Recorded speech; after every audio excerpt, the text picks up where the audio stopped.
Hello, hello. Hi, this is Hannah Ayano. Let's talk about grief and overthinking. Do you find yourself constantly thinking the past experience or the past hurt and rehearsing over and over? You're not alone. And at the same time, it is the most demoralizing and paralyzing thought we can sit on. Grief is one thing, but regrets can be very damaging to your confidence and your emotions. So I want to just walk you through today the best practices how to stop overthinking. If you are the person, you did something a week ago, or you did something in the past, or you may be betrayed, you find yourself overthinking and rehearsing non-stop. Literally, you need to pause from this and you need to listen what I have to say. Okay, here's the first thing I would say. Why do we even talk about it, right? Okay, I can rehearse and do well and those things, and it's okay. It doesn't do me any harm. You may say that today, but emotionally, it's really destroying the confidence. So this needs to be addressed because it destroys your confidence and your ability, your decision-making ability, right? So for that reason, we need to talk about it. And so what can we do to really not to overthink? And so we can keep our insanity healthy and our emotion, our heart, our mind to stay healthy, to stay engaging. And one of the best thing I can say is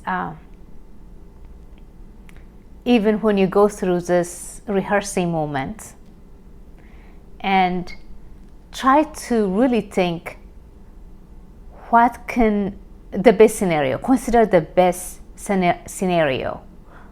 What could it be the best scenario?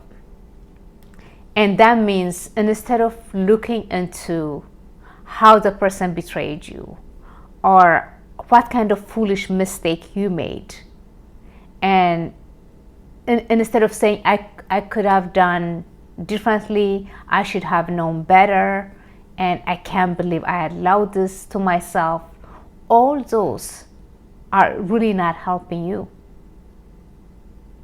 So instead, I need you to look into what else can you do instead of rehearsing and those pain and those regrets. What can you do, and what practices can you do to overcome? And the best practice I would say is really think the best scenarios.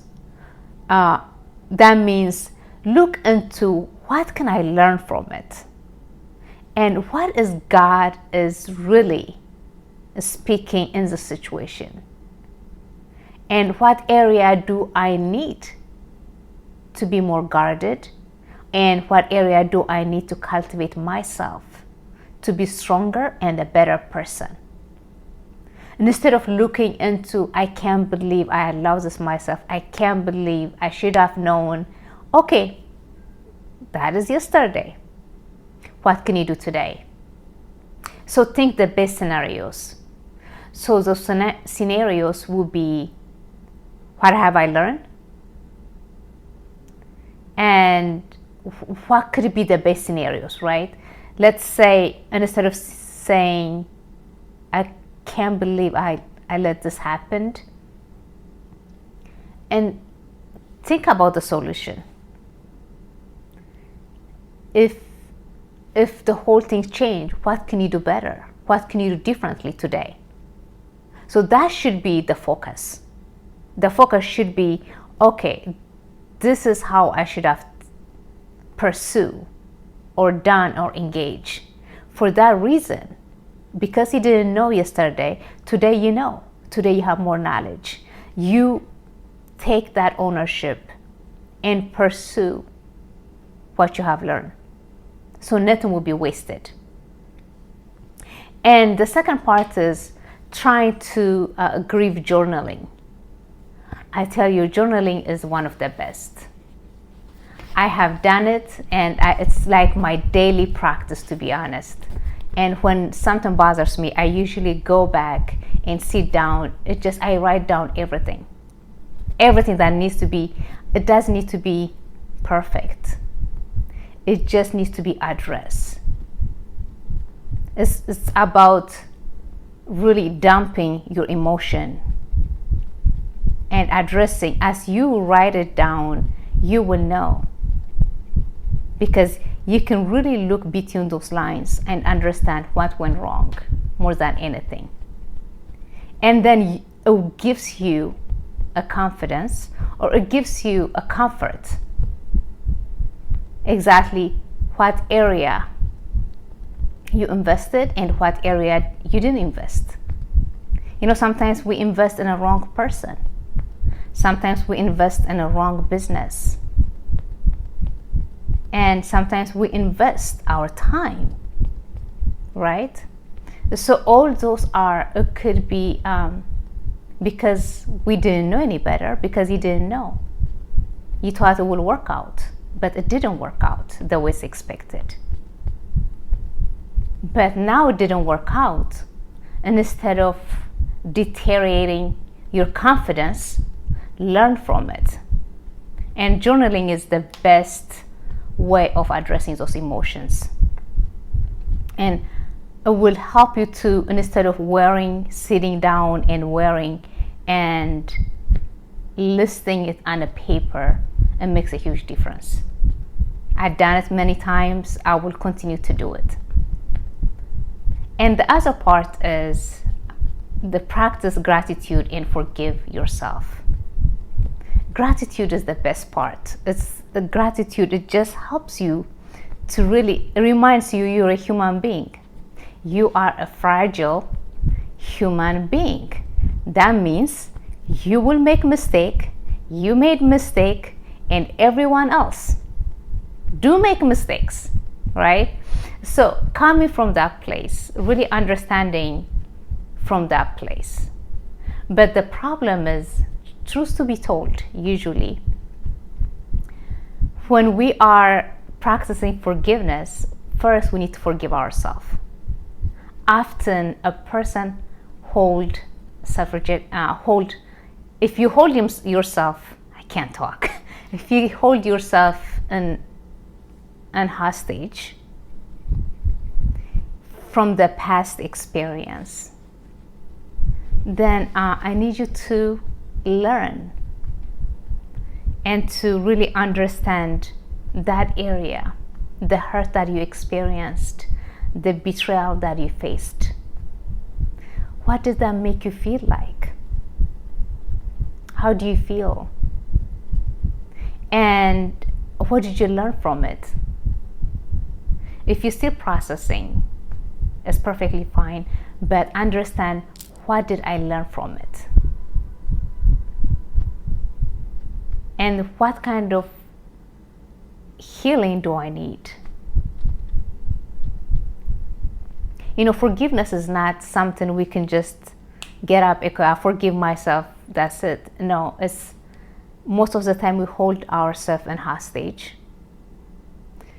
That means we sabotage opportunities.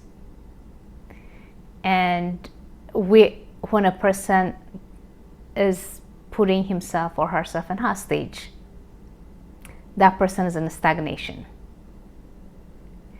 And the best scripture I can give you is one of my favorites, and Isaiah 43. It goes 43:18. Forget the former things,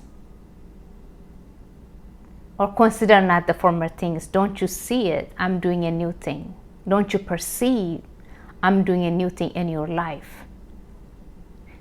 God is doing a new thing in your life. every day God is doing a new thing. You may not perceive it, or you may, but every day is not the same thing. God is a God of now. Nothing is old in the eyes of God. He is moving.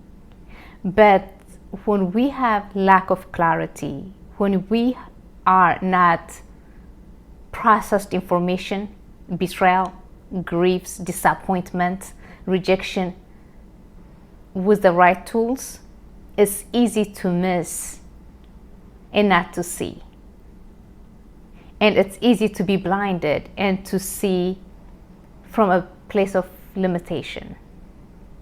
So for that reason, in order to perceive what God is doing, we need to forgive. We need to not consider the betrayal.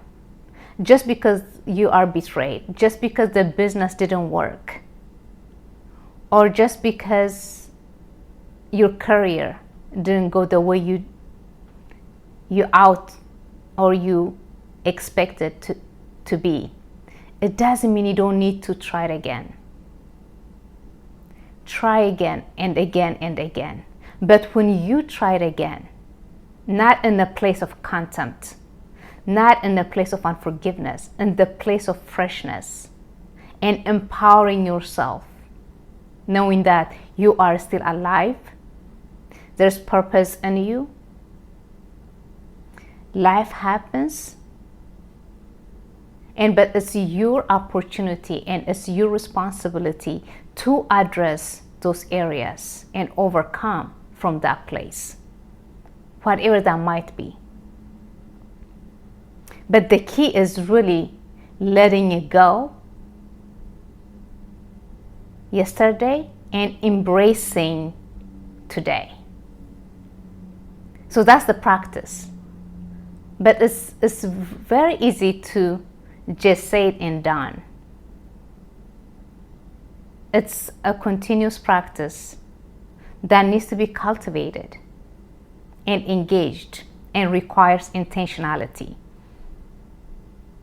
So gratitude starts with, I wake up this morning, I thank God. Okay, my body is not aching. Okay, maybe your body is aching. I'm alive, I'm breathing. So you start from that place. And it's a requirement, especially for believers, not to consider the former things. The things are yesterday. Because the things of yesterday could be hindrance for you today, let alone for tomorrow. So the best we can do is to just get up as a human being and start fresh. And encourage yourself to start fresh.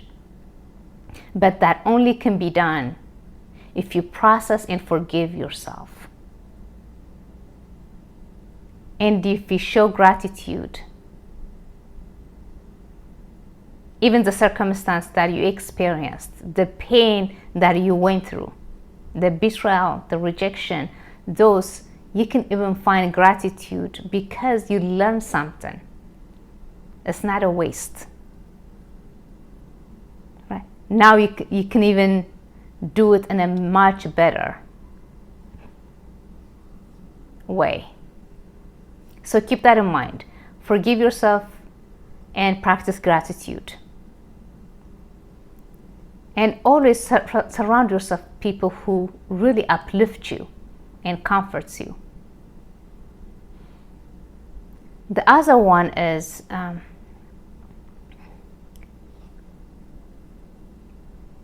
it really helps to talk to someone, to stop overthinking and regrets after betrayal. Because what happens usually, if you find yourself rehearsing on the past mistakes or rehearsing on the past error, usually, believe it or not, there's shame attached to that beliefs, right? That part of the emotion. And shame, once the shame is attached, it has a way of demoralizing the person, because now the confidence is deteriorating because there is shame. There's unspoken shame, right? So because there's unspoken shame attached to it, you find yourself rehearsing and being even harsh to yourself. You find yourself even getting angry. What happened 20 years ago, 10 years ago? Because it never been addressed and never been processed. So what I encourage you is just live life and process and learn that you are a courageous person. You have everything that you need in order to process and to overcome. Because remember what the scripture says, consider not the former things. Don't you perceive it? I'm doing a new thing. So in order to perceive the new thing in your life, in order to overcome stagnation, process every information. When you process it in a right mind, you'll be surprised what you can do. You can empower yourself to do anything and everything you put your mind to do. And the other part is, as you are really talking to someone, and the someone that you really trust, or someone makes you feel safe, you have to have a safe space in order to sit down to address those the place that you feel ashamed. And when you address and let your mind be set, okay, I am talking about this because I want it to be healed. I want to overcome. Let that be the end goal. Because I find people can talk about the pain over and over, there's no solution. When there is no solution, it's a waste of time. Yes, it's good to talk about it, because the more you talk about it, it's less burden. But if there's no solution, what's the point? So always keep that in mind. When you address those areas, you are looking for solution. So having that safe space and expressing yourself to the person that it gives you a safe space is very vital. It's very necessary for our walk. And also it creates a room for you, because now you are unloading, letting go, and you are creating room within you. That room will be used for a new thing that you're supposed to engage, right? So, and that's when the growth comes. Because when we stuffed in all these things,